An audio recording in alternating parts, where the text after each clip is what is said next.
চট্টগ্রামের হাটহাজারীতে সেখানে সমাবেশে কথা বলছেন প্রধানমন্ত্রী তারেক রহমান। আমরা সরাসরি যুক্ত হচ্ছি সেই বক্তব্যে।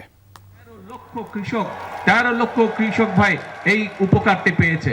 প্রিয় ভাই বোনেরা, আমরা বলেছিলাম যে আমরা দেশের মানুষের স্বাস্থ্যের যাতে সুবিধা পায়। আমরা জানি গ্রামের মানুষ, উপজেলার মানুষ, উপজেলা পর্যায়ে যারা বসবাস করে অনেক ক্ষেত্রেই তারা স্বাস্থ্য সুবিধা পায় না। সেজন্যই আমরা সিদ্ধান্ত নিয়েছি এই যে উপজেলায় উপজেলায় যে 50 সদস্যের যে হাসপাতাল আছে, এই 50 বেডের হাসপাতাল প্রথম 30 বেড করেছিলেন শহীদ রাষ্ট্রপতি জিয়া রহমান। পরবর্তীতে দেশনেত্রী খালেদা জিয়া যখন দেশের দায়িত্বে ছিলেন উনি আরো 20 বেড যোগ করেছিলেন, 50 বেড হয়েছিল। আমরা এবার এই সরকারকে যেহেতু আপনারা নির্বাচিত করেছেন, এই জন্য আমরা সিদ্ধান্ত নিয়েছি মানুষকে যাতে যেহেতু আমরা মানুষের কাছে ওয়াদা দিয়েছিলাম নির্বাচনের পূর্বে যে মানুষের কাছে আমরা ন্যূনতম স্বাস্থ্যসেবা পৌঁছে দিতে চাই, সেই জন্য আমরা সিদ্ধান্ত করেছি বাংলাদেশের 503টা যে উপজেলা আছে প্রত্যেকটি উপজেলার স্বাস্থ্য হসপিটাল যে আছে সেই হসপিটালকে আমরা 101 থেকে আমরা 101 বেডে রূপান্তরিত করব, যাতে দেশের মানুষ স্বাস্থ্যসেবা পায়। প্রিয় ভাই বোনেরা, আমরা জানি গ্রাম অঞ্চলে যে আমাদের প্রাইমারি স্কুলগুলো আছে, এই স্কুলগুলোতে যদি আমরা দেশকে গড়তে চাই তাহলে আমাদের ছোট ছোট শিশুরা যে আছে তাদেরকে আমাদের সঠিকভাবে শিক্ষা দিয়ে গড়ে তুলতে হবে। এবং সেই জন্যই আমরা জানি যে বহু শিশু আছে যারা স্কুলে হয়তো যায় ঠিকই, কিন্তু নতুন জামা বা স্কুলের জন্য যে জামা কাপড় দরকার সেটি তাদের বাবা মা হয়তো কিনে দিতে পারে না। সেই জন্য প্রায় 1,20,00,000 শিশু সারা বাংলাদেশের প্রাইমারি স্কুলের আমরা সিদ্ধান্ত গ্রহণ করছি এদেরকে আমরা বিনামূল্যে সরকারের পক্ষ থেকে ক্লাস 1 থেকে 5 পর্যন্ত আমরা তাদেরকে পোশাক ব্যবস্থা করে দেবো সরকারের পক্ষ থেকে। তাদেরকে যেমন নতুন বই দেওয়া হবে, এইসব ছোট ছোট বাচ্চাদের জন্য আমরা স্কুল ড্রেসেরও ব্যবস্থা করে দেবো ইনশাআল্লাহ। প্রিয় ভাই বোনেরা, যে কথাটি দিয়ে শুরু করেছিলাম যে আমরা চাই দেশের মানুষের অবস্থার পরিবর্তন করতে, দেশের মানুষের ভাগ্যের পরিবর্তন করতে, এবং সেই জন্যই আপনারা দেখেছেন যে আমরা এক এক করে পরিকল্পনা গ্রহণ করছি। যেই পরিকল্পনাগুলো বাস্তবায়ন করতে পারলে ইনশাআল্লাহ এই দেশের ভাগ্য যেমন বদলাবে, এই দেশের মানুষের ভাগ্যও একই সাথে বদলাবে।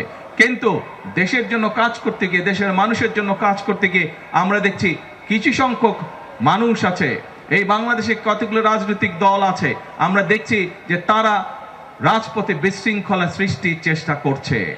তারা রাজপথে বিশৃঙ্খলা সৃষ্টির চেষ্টা করছে। যেভাবে তারা স্বাধীনতা যুদ্ধের বিরোধিতা করেছিল, যেভাবে তারা 86 সালে এই চট্টগ্রামে সেই মাটি যেখানে স্বৈরাচার বলেছিল যে যারা নির্বাচনে যাবে তারা জাতীয় বেঈমান হবে, কিন্তু সেই স্বৈরাচার ঢাকায় ফিরে গিয়ে সেই নির্বাচনে আরেক স্বৈরাচারের অধীনে অংশগ্রহণ করেছিল, এবং তাদের সাথে একটি গুপ্ত বাহিনী তাদের সাথে সেদিন নির্বাচনে জাতীয় বেঈমান হিসেবে আখ্যায়িত হয়েছিল, একই সাথে তাদের সাথে নির্বাচনে অংশগ্রহণ করার মাধ্যমে। এই গুপ্ত বাহিনীকে আমরা আবারও পরবর্তীতে দেখেছি যে 96 সালে আবার দেশের মানুষের সাথে গাদ্দারি করে তারা আবার স্বৈরাচারের সাথে হাত মিলিয়েছিল, গণতন্ত্রের বিপক্ষে তারা অবস্থান করেছিল। প্রিয় ভাই বোনেরা, ব্যবসা বাণিজ্য করেন, আপনারা জানেন যে ব্যবসা করতে হলে একটি শান্তিপূর্ণ পরিবেশ দরকার, কারণ শান্তিপূর্ণ পরিবেশ হলে ব্যবসায়ীরা ভালোভাবে কাজ করতে পারে, সেটি দেশি হোক বিদেশি হোক, ব্যবসায়ীরা বিনিয়োগ করতে পারে।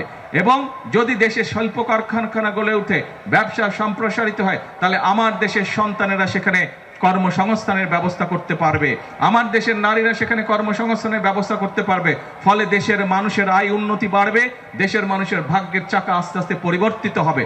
কিন্তু আমরা দেখছি যে একটি রাজনৈতিক দল বিভিন্নভাবে বিশৃঙ্খলা করার চেষ্টা করছে।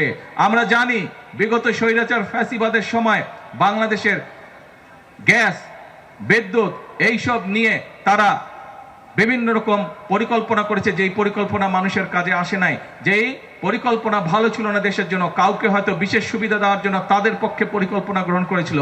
আমরা এই পরিকল্পনাগুলোর উপর তাদের এই যে অপরিকল্পিত পরিকল্পনা ছিল, অপরিকল্পিত পরিকল্পনাগুলোর জন্য আমরা কাজ করছি, এবং ইনশাআল্লাহ শীঘ্রই আমরা বাংলাদেশের জাতীয় সংসদে আমরা সারা দেশের মানুষের কাছে উপস্থাপন করব যে আগামী 10 বছর আমাদের বিদ্যুৎ ব্যবস্থা, আমাদের গ্যাস ব্যবস্থা কি হবে, যাতে করে ব্যবসায়ীরা বিনিয়োগ করতে পারে, ব্যবসায়ীরা যাতে করে আশ্বস্ত হতে পারে এই দেশে বিদ্যুৎ গ্যাস সবকিছু থাকবে। কিন্তু মানুষ দর্শক, চট্টগ্রামের হাটহাজারীতে সমাবেশে কথা বলছিলেন প্রধানমন্ত্রী তারেক রহমান। আমরা সরাসরি ছিলাম সেই বক্তব্যে।